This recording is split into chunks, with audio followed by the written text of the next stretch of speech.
Ok, chicos, vamos a ver la semana 5 de paratiroides. ¿Sale?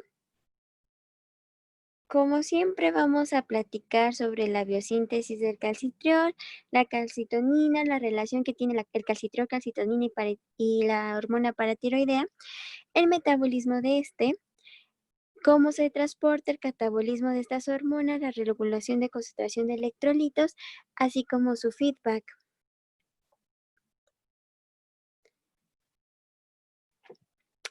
En el seminario vamos a platicar un poco de la fisiopato, de la osteoporosis, raquitismo y osteopenia que tiene que ver con esta hormona. El objetivo de este, como siempre, es definir y conceptualizar la hormona paratiroides, correlaciona la hormona en los procesos biológicos, fisiológicos y bioquímicos en el cuerpo humano, así como en la clínica médica. Como siempre, vamos a platicar sobre un caso clínico.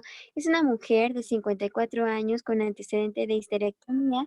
Histerectomía quiere decir que se extirpó el útero y cáncer de mama desde hace 4 años que acude a consulta. En la densitometría, que es un estudio para poder decir si un paciente tiene osteoporosis u osteopenia. Entonces, en la densitometría de esta paciente se reportó osteoporosis de columna y su concentración sérica de creatinina es de 1.5 miligramos por decilitro. Entonces, de acuerdo al caso, ¿cuál es el tratamiento indicado para la paciente? Hacemos terapia de reemplazo hormonal con estrógenos, le damos bifosfonatos, le damos terapia de reemplazo hormonal combinada o raloxifeno. Al final de la clase me van a platicar cuál sí y cuál no y por qué. ¿Sale?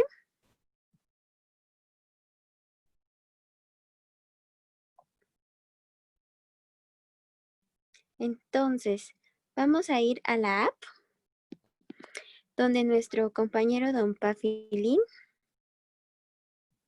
siempre nos ayuda, ¿verdad?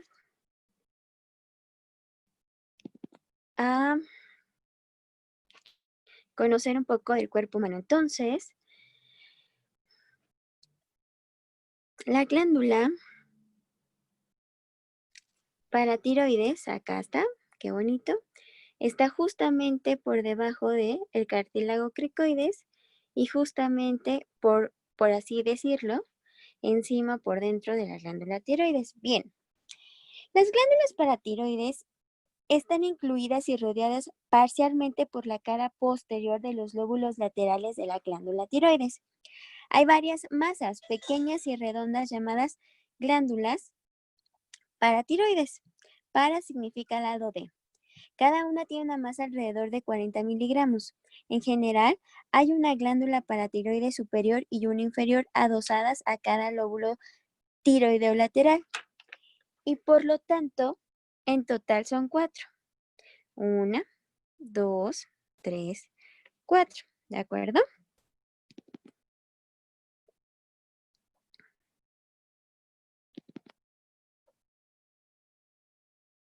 Muy bien.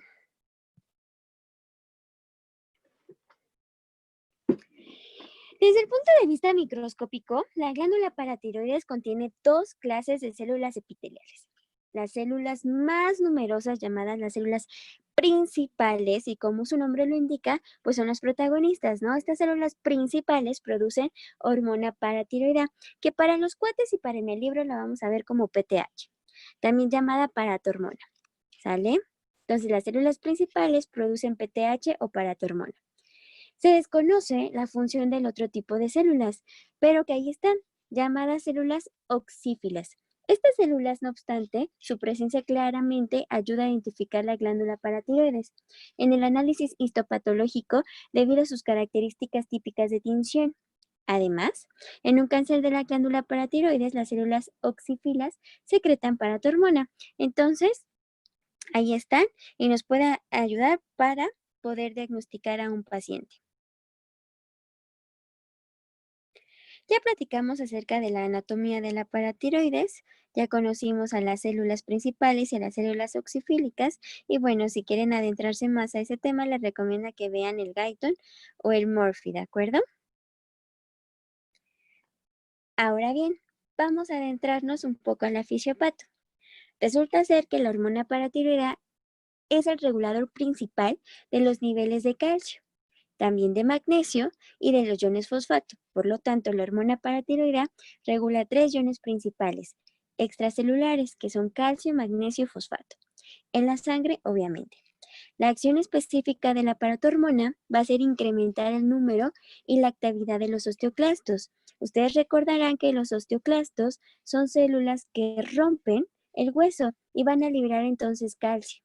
El resultado es un aumento, obviamente, de la reabsorción ósea, como ya les dije, y que por último, como ya les mencioné, liberan calcio iónico, ¿de acuerdo? Y fosfatos hacia la sangre. La paratormona también actúa sobre los riñones. Primero, va a disminuir la velocidad de pérdida de calcio y de magnesio, porque su principal acción es mantener niveles de calcio, magnesio y fosfatos, niveles normales o altos en sangre. Primero, disminuye la velocidad de pérdida de calcio y del magnesio de la sangre hacia la orina. Segundo, aumenta la pérdida de iones fosfato desde la sangre hacia la orina. Debido a que se pierde más fosfatos en la orina que el que se gana desde los huesos, la PTH o paratormona disminuye el nivel sanguíneo de iones fosfato. Entonces, la paratormona podemos decir que disminuye iones fosfato y aumenta calcio y magnesio siempre por regla general en la sangre. La paratormona disminuye iones fosfato y aumenta calcio y magnesio siempre en la sangre.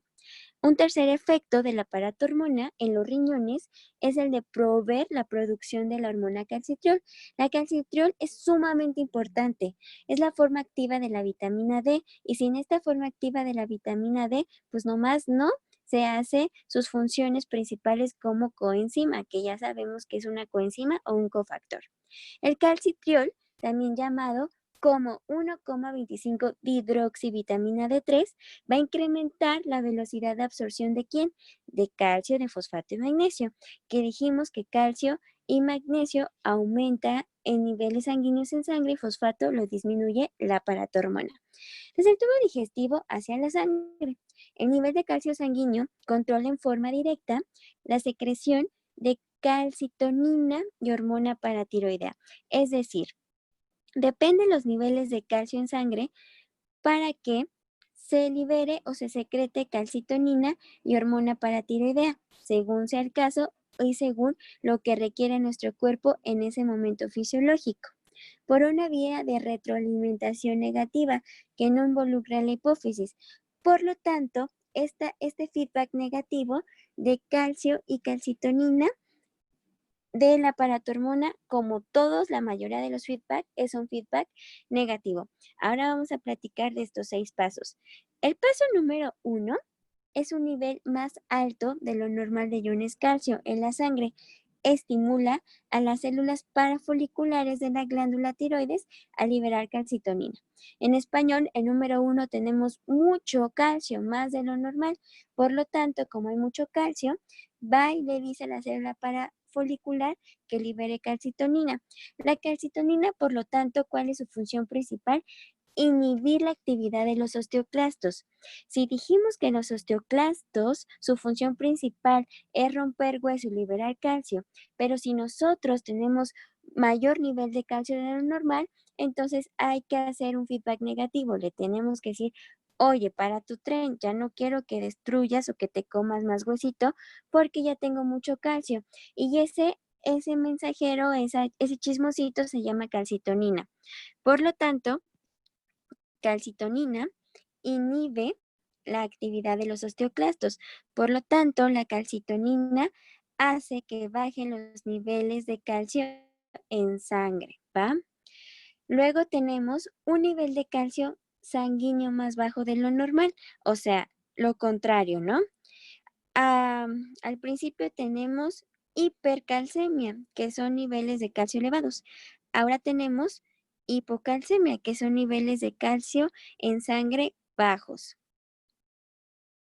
Cuando tenemos hipocalcemia, que son niveles de calcio bajo, se va a estimular la producción de las células principales de la glándula paratiroides a liberar más PTH. Dijimos que la PTH promueve la reabsorción de la matriz ósea extracelular que libera calcio, porque PTH, ¿qué hace? PTH hace que aumenten los niveles de calcio y de magnesio en sangre, mientras que disminuye los fosfatos. Entonces, las células principales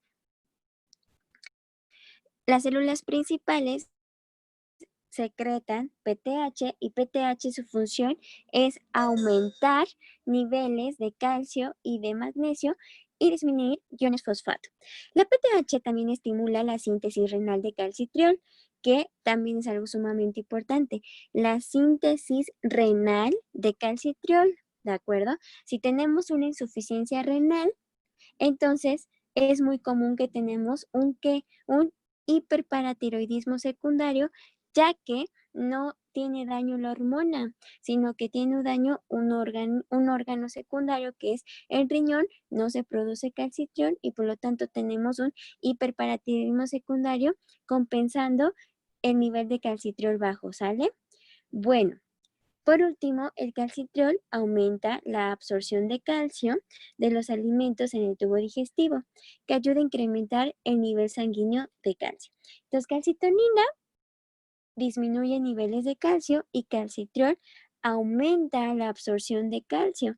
Por lo tanto, si nosotros tomamos vitamina D, pues vamos a aumentar los niveles de calcio en sangre.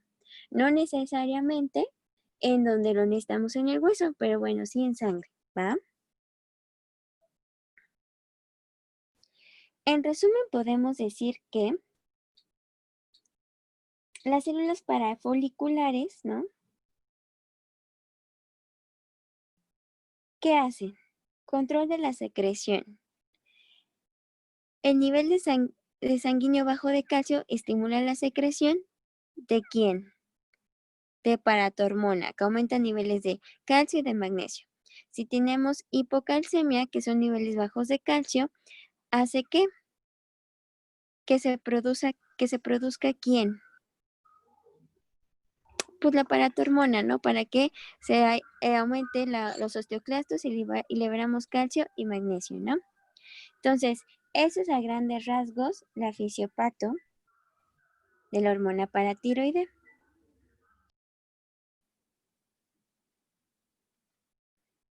¿Sale? La bibliografía, también el Gannon o el Guyton lo pueden leer. Y bueno, podemos asustarnos y quedarnos temblando sin movernos, asumiendo que lo peor pueda suceder, o podemos tomar un paso hacia lo desconocido y pensar que será genial. Cristina Yang.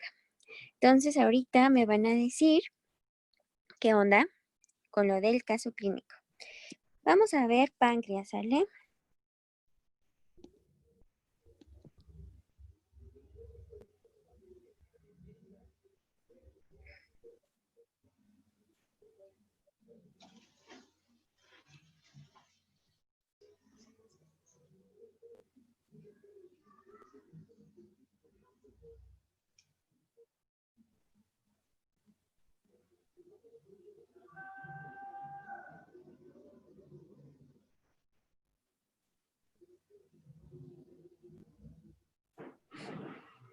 Apaguen su microfonito, por fin.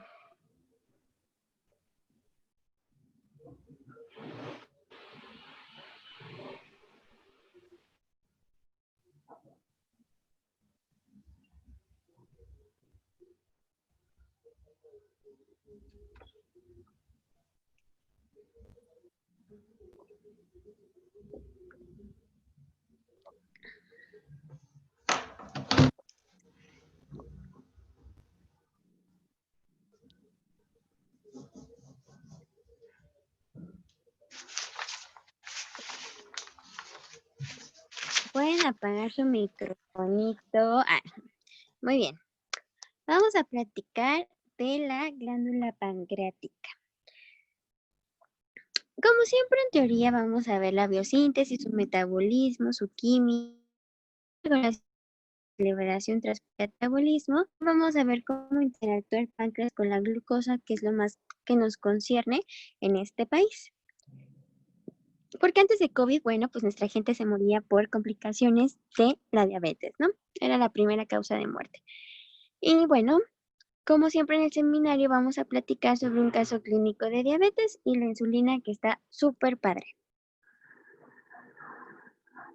Vamos a definir y conceptualizar la glándula pancreática y vamos a correlacionarla con los procesos biológicos, fisiológicos y bioquímicos en el cuerpo humano.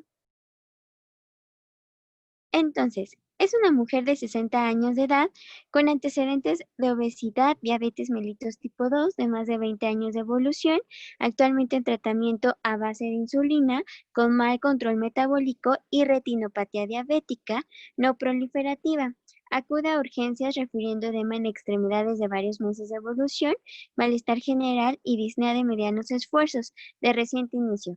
En exploración física tenemos una TA de 160, 110 milímetros de mercurio, una frecuencia cardíaca de 80 latidos por minuto, una respiratoria de 17 respiraciones por minuto, palidez de mucosas y tegumentos, así como huellas de rascado. En las extremidades con edema malleolar, dos cruces. El edema malleolar es adentro y arriba de los tobillitos. Y campos pulmonares con estertores en bases pulmonares. En la analítica en sangre destaca una glucosa de 200 miligramos por decilitro, una creatinina sérica de 2.2 miligramos por decilitro, un BUN de 45 miligramos por decilitro, un colesterol de 313 miligramos por decilitro, una albúmina de 1.9 miligramos por decilitro, una hemoglobina de 11.6 gramos por decilitro, un hematocrito de 34.8%, un volumen corpuscular medio de 80 fintolitros, una hemoglobina corpuscular media de 29 picogramos por decilitro, una tasa de filtrado glomerular de 34 mililitros por minuto por 1.373 metros cuadrados, tiene insuficiencia renal obvio, una tira reactiva de orina con proteínas positivas, una glucosa positivas, que en proteína en orina positiva se llama proteinuria y glucosa positivas en orina se llama glucosuria. Y en la ecografía abdominal se encontró un riñón derecho de 8 centímetros e izquierdo de 9 centímetros. Entonces, de acuerdo al caso, la insuficiencia renal crónica secundaria de diabetes mellitus ¿es secundaria por hipoplasia renal o es secundaria por la hipertensión arterial que tiene este paciente? Bueno, pues ahorita me van a decir qué piensan al respecto. ¿Sale? Entonces vamos a conocer un poquito del páncreas, ¿no? De la anatomía del páncreas.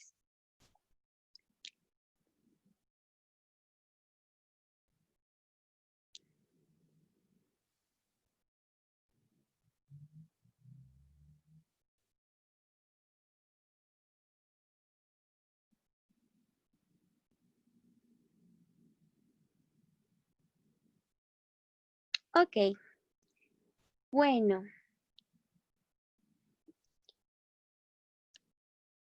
El páncreas tiene una cabeza, un cuerpo y una cola.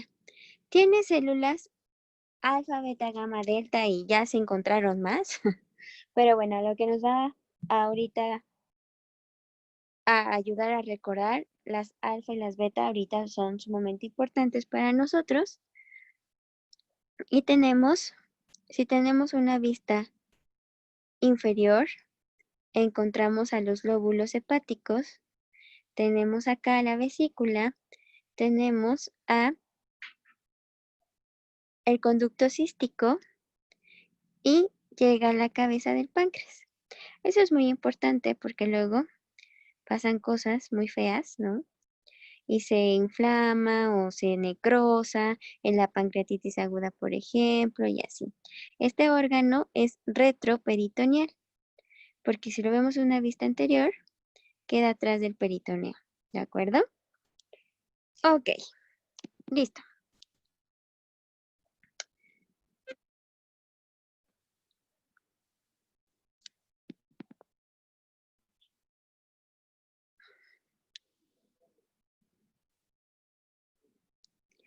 Biosíntesis y secreción. La insulina se sintetiza en el retículo endoplasmático rugoso de las células beta. Después esta va a ser transportada al aparato de Golgi donde se empaqueta, en gránulos con membrana, mismos que se desplazan a la membrana plasmática por un proceso en el que intervienen microtúbulos y por último su contenido es expulsado por exocitosis. Como paso siguiente, la hormona cruza la lámina basal de las células beta, el capilar vecino con su endotelio fenestrado hasta llegar a la corriente sanguínea. El gen de la insulina se encuentra en el cromosoma 11 y eso es muy importante porque estamos estudiando por qué demonios a los hispanos pues nos morimos de diabetes, ¿no? Entonces el cromosoma 11 tiene que ver con el gen de la insulina. Entonces la insulina, ¿qué es? La insulina es una hormona y como es una hormona, es una proteína, son dos cadenas polipeptídicas enlazadas por un puente disulfuro. La preproinsulina pierde un péptido señalizador e ingresa al retículo endoplasmático y se forman los enlaces disulfuros. La proinsulina es el péptido conector, el péptido C, el cual corresponde al segmento del péptido que conecta las cadenas alfa y beta de la cadena polipeptídica y facilita el plegamiento de esta proteína. En el procesamiento de la proinsulina intervienen dos proteasas y eso es muy importante porque si estas proteasas tienen alteraciones genéticas, se queda como proinsulina, no llega a ser insulina y bueno, por ahí tenemos los problemas de diabetes mellitus tipo 1. ¿De acuerdo?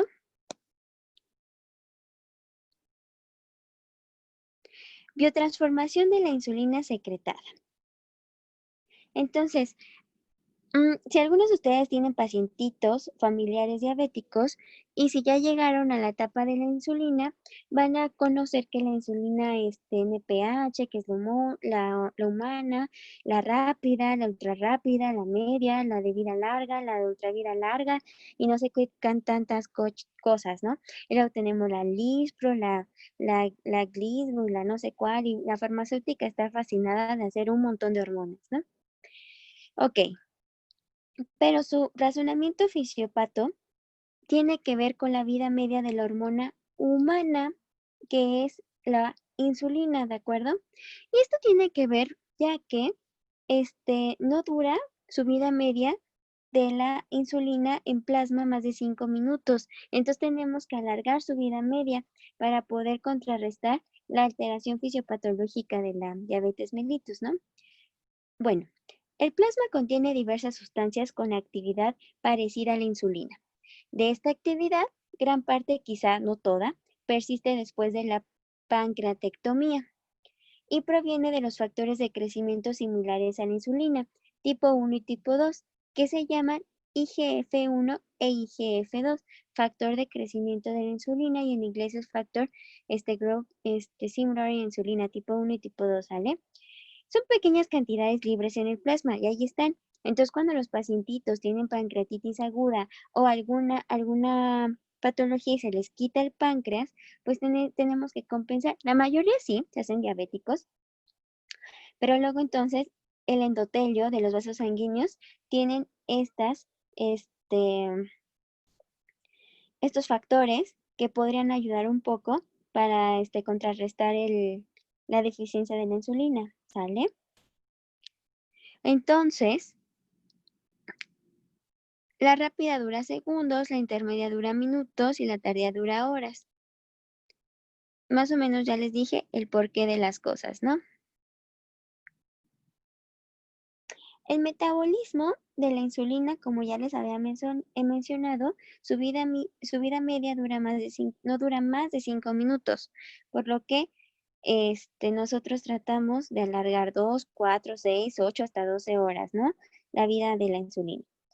La destruyen las proteasas en los endosomas y es por eso que si tenemos alteraciones en las proteasas, vamos a tener alteraciones con el anabolismo y catabolismo de la insulina, ¿sale? Eso es sumamente importante.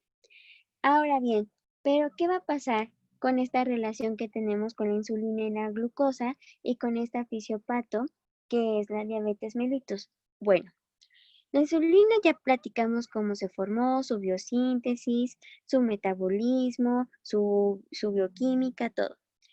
Ahora, ¿qué va a pasar con la glucosa? Dijimos que la glucosa entraba a las células por difusión facilitada. ¿Eso qué quería decir? Que no necesitaba energía, pero sí necesitamos estos cochecitos para poder entrar a la célula. Los cochecitos son los famosísimos transportadores que son los GLUT. Y alguna vez estábamos platicando que estos GLUT, el más importante es el GLUT4, porque el GLUT4 se encuentra ahí en la célula, de la célula del músculo y del tejido adiposo. Entonces, si quisiéramos saber o quisiéramos aprendiendo los GLUT o los más representativos, pues serían de esta tablita, ¿no? Ok, pero no solo tenemos GLUT, ya se pone esto más difícil, porque ahora ya tenemos otros transportadores que son los SGLT1 y SGLT2. Estos CGLT van a ser transportadores de glucosa, sí también, pero en el intestino y túbulo renal principalmente. Y estos son secundarios a sodio, es decir, funciona con la bomba sodio, liberan sodio y añaden glucosa adentro. ¿Sale? Por lo tanto, si tenemos alteraciones en la bomba sodio-potasio, pues los SGLT1 y SGLT2 también van a tener alteraciones. La glucosa entra en las células por difusión facilitada. Los transportadores de glucosa, GLUT, la familia de las proteínas que abarcan 12 veces la membrana celular y dentro de las células muestran su terminación amino y carboxilo. Los tejidos sensibles a la insulina también contienen una población de vesículas con transportador de glucosa 4 que entran a la membrana celular en reacción al ejercicio. Este fenómeno, que se genera independientemente de la acción de la insulina, es la explicación de por qué el ejercicio disminuye la glucemia. Entonces, esto es sumamente importante que lo entiendan. La insulina es la hormona que sensibiliza a los transportadores tanto SGLT1 y SGLT2 que están en intestino y túbulo renal y los GLUT que están en otras partes como cerebro, músculo, tejido adiposo, shalala, ¿no? Luego entonces, si este mecanismo se friega por la diabetes mellitus, ¿por qué mandamos al paciente diabético a hacer ejercicio? Porque la fisiopato nos dice que se rompe la difusión facilitada y al hacer ejercicio se hace súper sensible la célula a la glucosa y no necesariamente dependemos de la insulina.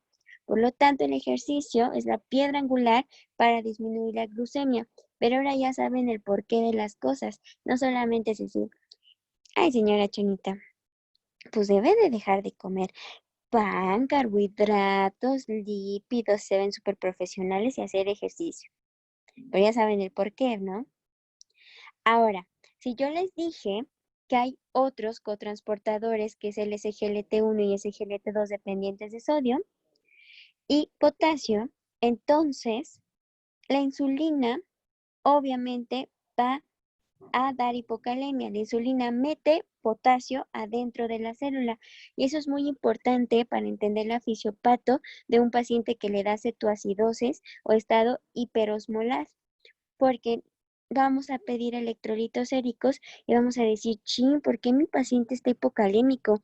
¿Se acuerdan que el potasio tiene un valor aprox de 3.5, 5.4? Entonces, si tenemos valores de potasio menos de 3.5 y le estamos administrando bombas de infusión de insulina, vamos a entender el por qué.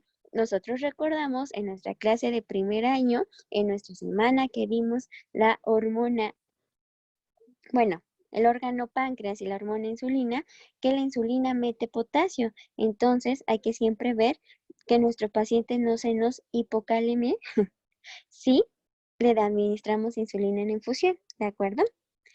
Ok, efectos de la hiperglucemia.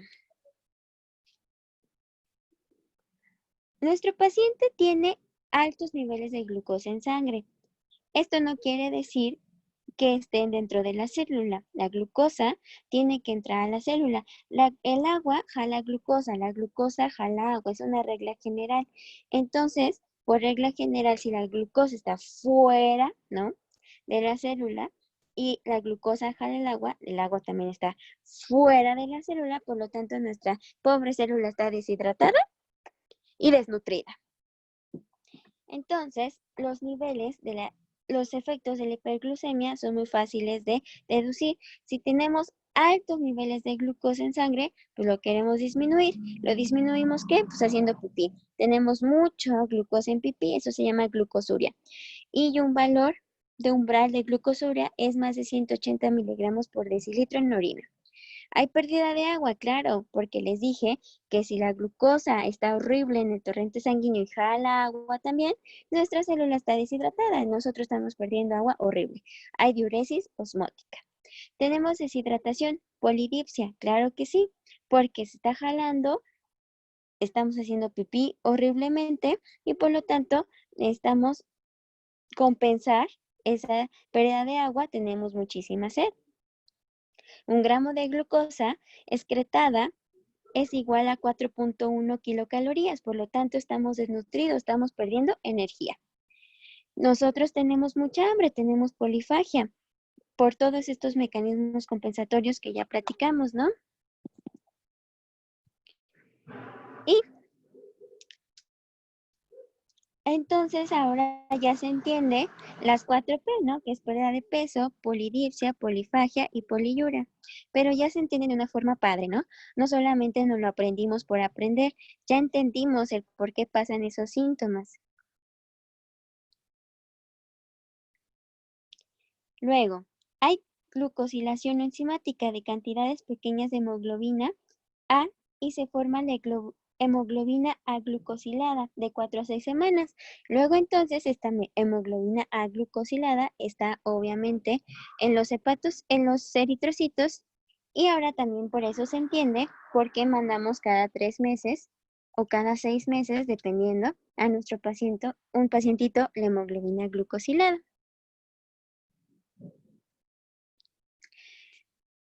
Para más información, pueden consultar el Tórtora, el Ganon y el Gaito.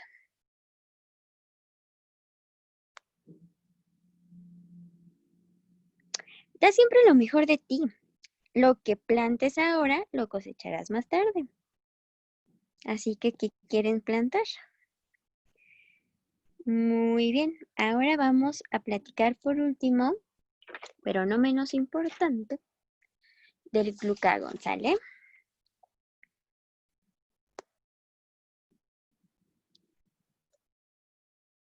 ¿Sí quién es? ¿Por qué te sales?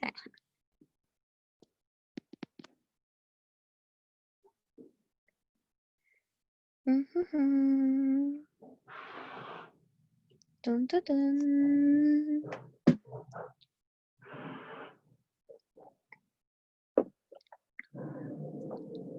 Ya casi acabamos, ya casi acabamos.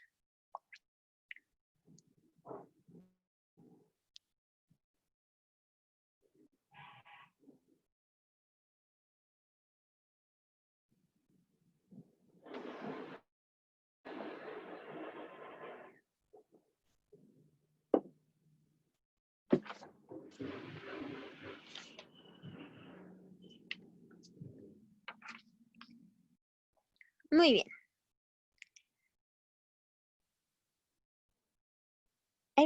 El glucagón, no glucagón, ahí yo me confundí, la emoción. No, no lleva acento en la O, por lo tanto, no se pone la sílaba tónica ahí. Se llama glucagón, no glucagón, ¿vale? Como siempre, vamos a platicar de su biosíntesis, metabolismo, química y su regulación, ¿sale? Vamos a platicar del glucagonoma, que es una patología relativamente difícil de diagnosticar, es por exclusión, y no es tan común, y si es tan común, está subdiagnosticada.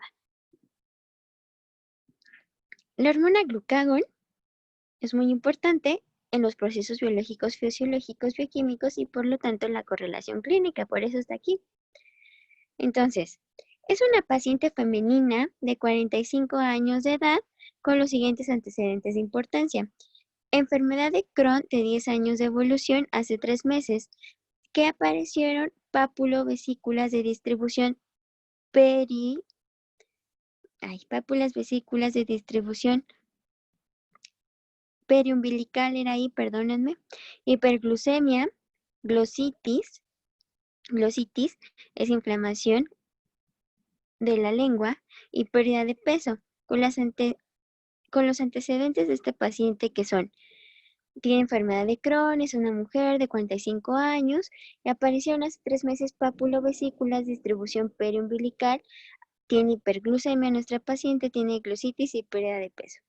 ¿Cuál es el diagnóstico más probable? Inciso A, sea de mama, sea de páncreas, glucocagonoma o hepatocarcinoma.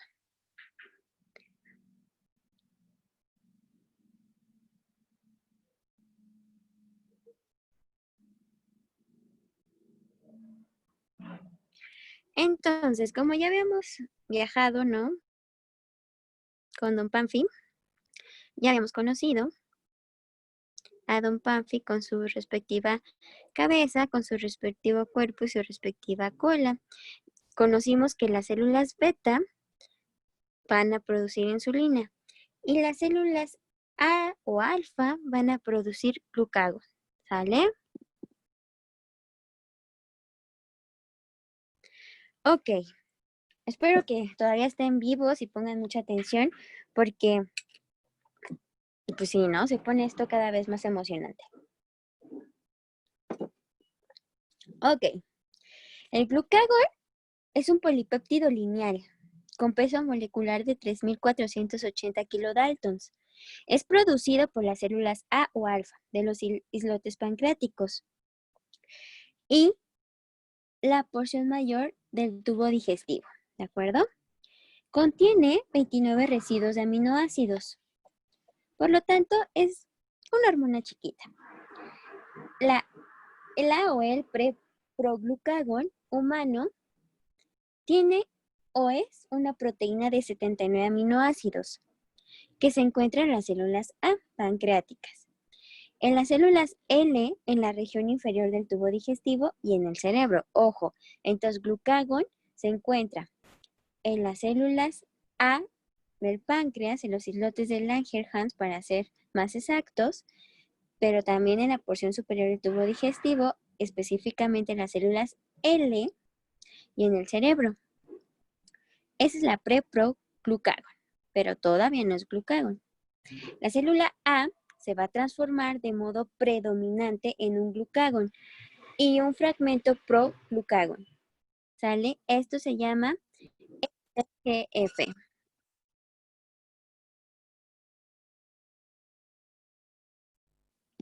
¿Sale? MPGF. En las células L es modificado a la forma de glicentina. Las células L estaban en el tubo digestivo, luego entonces ahí se forma la glicentina. Los polipéptidos similares al glucagón, que son GLP-1 y GLP-2, estos se forman una cantidad moderada de oxintomodulina en las células A y L por igual. Queda el polipéptido similar a la glicentina, que lo conocemos como GRPP. ¿Ok? Entonces, glicentina está en el tubo digestivo, GLP-1 y GLP-2, que también está en el tubo digestivo y también en las células A. Y al final vamos a obtener que la glicentina se va a quedar como en forma similar y esto lo vamos a conocer como GRPP. ¿De acuerdo? Eso es muy importante porque de acuerdo a cómo vaya su paciente diabético y la fisiopato, hay fármacos, no todo es metformina, glibenclamida. Tenemos los análogos de GLP-1 y GLP-2, lo que ya habíamos platicado de los otros receptores que son SGLT1 y SGLT2, que son nuevos fármacos para que nuestro pacientito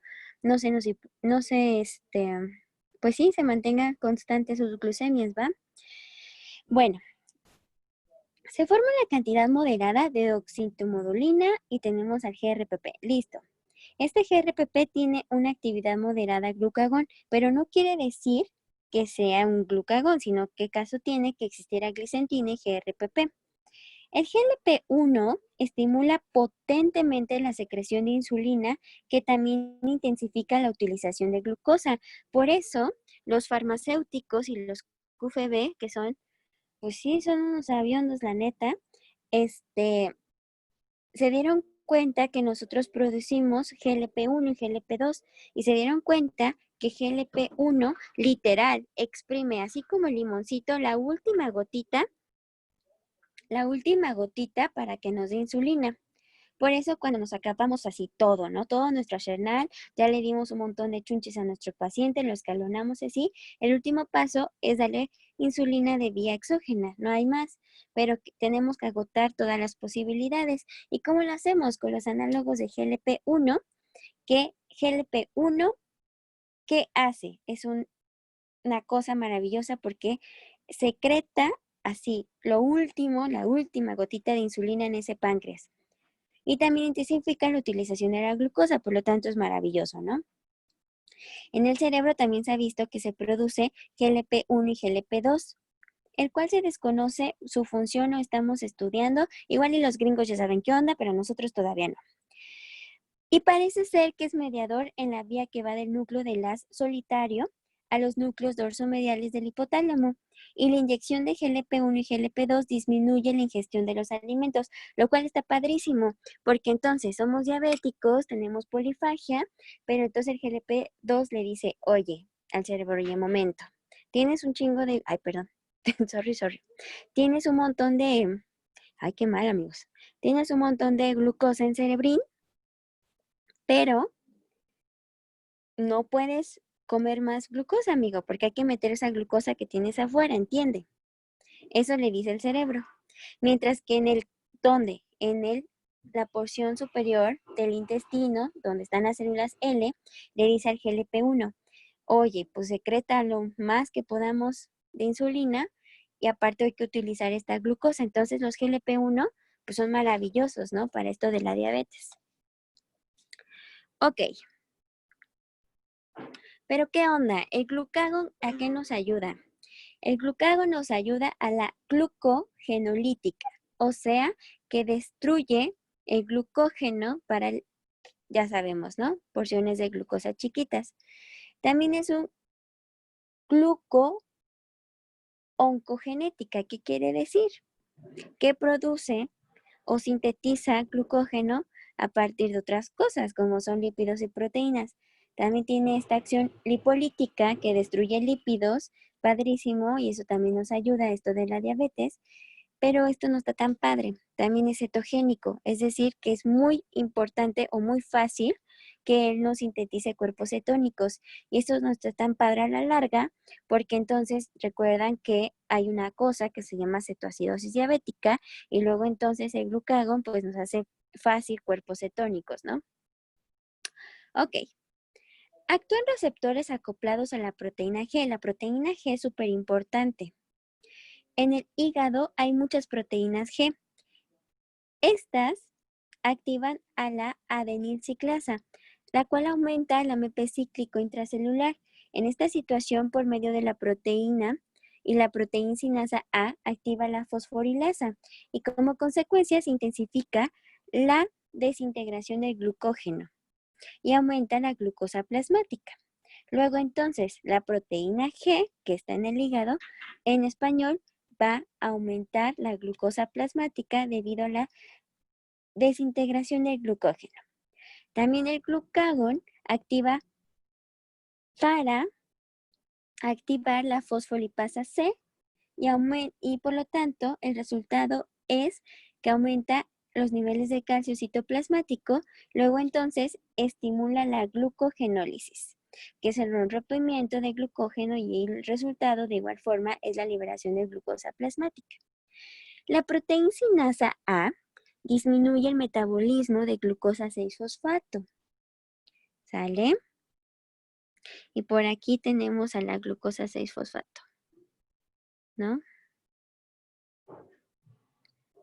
Aquí anda, ¿no? Aquí está la glucosa 6-fosfato. Ok.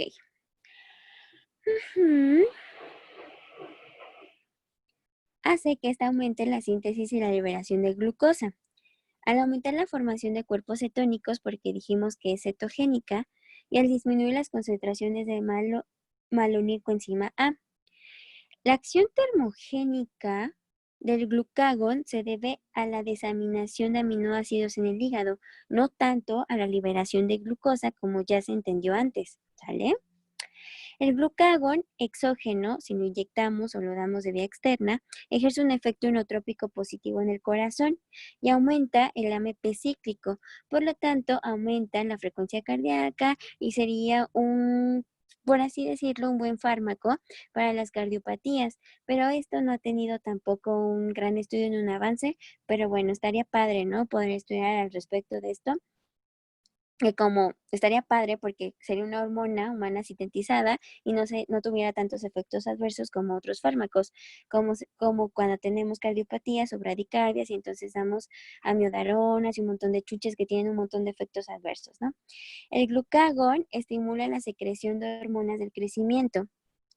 También estimula la acción de la insulina y somatostatina pancreática. Entonces, a su vez, también autorregula pues otras hormonas, ¿no?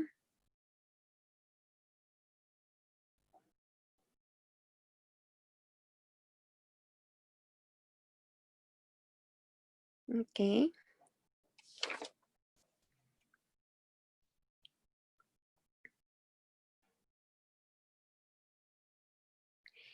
Este,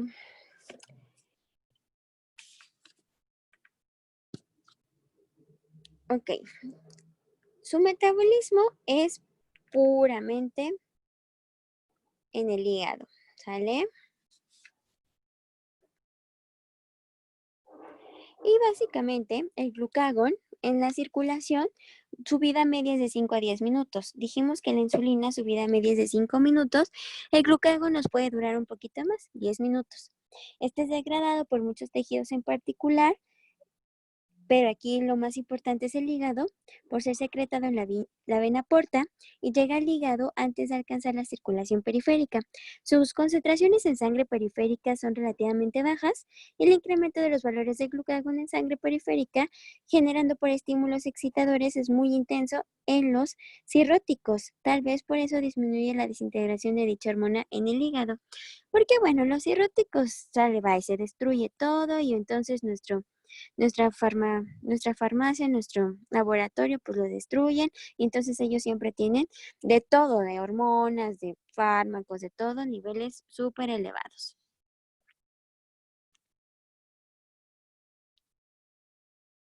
Ok, entonces, para fines prácticos, la regulación de la secreción incluye los principales factores que modifican la secreción de glucagón, esta tablita. Esta última aumenta con la hipoglucemia, ¿no? Entonces, si tenemos niveles bajos de glucosa, va a haber más glucagón en sangre. Y si tenemos niveles bajos de glucosa, vamos a tener hiperglucemia, ¿no? Las células beta pancreáticas contienen GABA, que es el ácido aminobutírico gamma, y algunos datos sugieren que de modo simultáneo con la mayor secreción de insulina que surge con la hiperglucemia, se libera dicho ácido y actúa en las células A para inhibir la secreción de glucagón al activar los receptores del ácido aminobutírico gamma, que es el GABA. Estos últimos son conductos de cloruro y la entrada de dicho ion a las células A la hiperpolariza.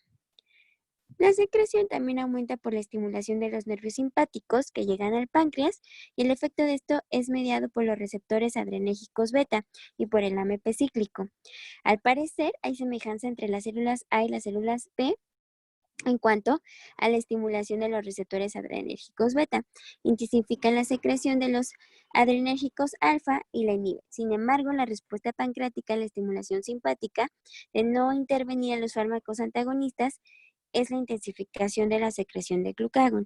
En español, el GABA aumenta la secreción de glucagón. El GABA es un neurotransmisor y este neurotransmisor tiene que ver con el sistema simpático adrenérgico y hace que el glucagón se libere, por lo tanto hay hiperglucemias y todo aumenta. Es como una respuesta adrenérgica, que aumenta la frecuencia cardíaca, el estímulo de huida, corres, te aceleras, sudas y bla, bla, bla.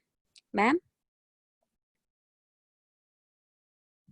Podemos decir para fines prácticos que los grandes estimuladores del glucagón son el cortisol, el ejercicio, las infecciones y los aminoácidos, en particular obviamente los glucogénicos, como son alanina, serina, glicina, cisteína y treonina. La teofilina es un fármaco que lo van a ver, es una jantina que lo van a ver en los pacientitos con asma y tiene que ver los receptores beta-adrenérgicos, por eso anda ahí. La acetilcolina es un neurotransmisor y también anda ahí, ¿no? Que en la placa neuronal se puede comportar como excitatorio o inhibidor, según sea el caso. Y bueno, los inhibidores son la glucosa, la somatostatina, la secretina, los ácidos grasos libres, las cetonas, la insulina y la fenilidantoína. Esto es muy importante. El glucagón y la insulina son hormonas antagonistas, son totalmente diferentes. Si una sube, otra baja. El glucagón, ¿qué hace?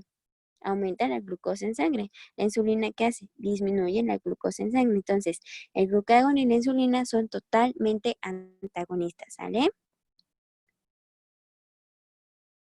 Bueno, la bibliografía, que ya sabemos qué onda, donde nos podemos echar un clavado para revisar más a profundidad esto. El éxito en la vida no se mide por lo que logras, sino por los obstáculos que superas. Y últimamente ustedes están superando muchos.